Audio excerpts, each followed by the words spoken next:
you ever want a salad, but then like a really filling salad, well, this Asian chicken salad recipe is for you. It's filled with lots of different colors, lots of nutrition, and then tossed in a sweet and savory dressing and topped with some nice pan-fried chicken. So right here I have Napa cabbage, which is also called Chinese cabbage actually. But you can also use any kind of cabbage you like. You can use lettuce, any kind of mixed greens, but I really like using cabbage because it's light and fresh and has a nice strong bite to it. So we're gonna start with taking the Napa cabbage and throwing it in a big bowl. This is about half a head of a big one, or about one really small one. And I'm making for about 2 people here. I'm also gonna go ahead and add some red cabbage to this.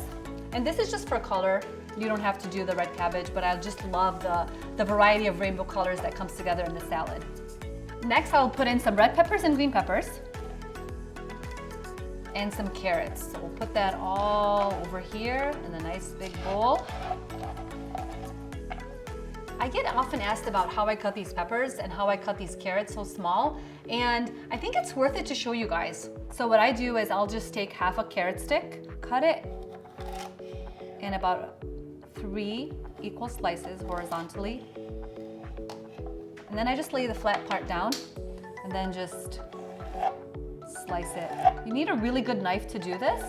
That's sharp and it's not going to be moving around. And that's basically it. That's how I get them to look like that. So it's not too bad, and they're really cute and they match the cabbage, so it all kind of comes together evenly. Now we're going to make the dressing for the salad. I like to put it all in the food processor because I'm going to use some ginger in here and also some garlic, and so the food processor just makes sure that everything is emulsified and blended. We'll need 3 tablespoons of rice vinegar, 2 tablespoons of soy sauce. You can also use tamari, which is naturally gluten-free. So I'll do 2 tablespoons of soy sauce right into the little mini food processor. Next, I'm going to put in some peanut butter, and the peanut butter just gives it a nice nutty flavor and thickens it up a little bit without needing to use cornstarch or flour or any of that. We're going to need 3 tablespoons of that. And the last one is sesame seed oil. And I like to buy sesame seed oil that only has sesame seed oil as the ingredient. Nothing else in there. That's what you're gonna get, a pure taste of the oil. Next, we'll put in a whole garlic clove. Finally, I'll add a thumb of ginger.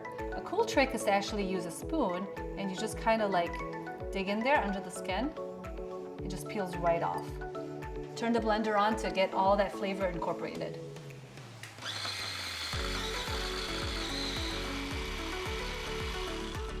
So you can see the sauce is nice and thick without having to use any flour or cornstarch to thicken it up.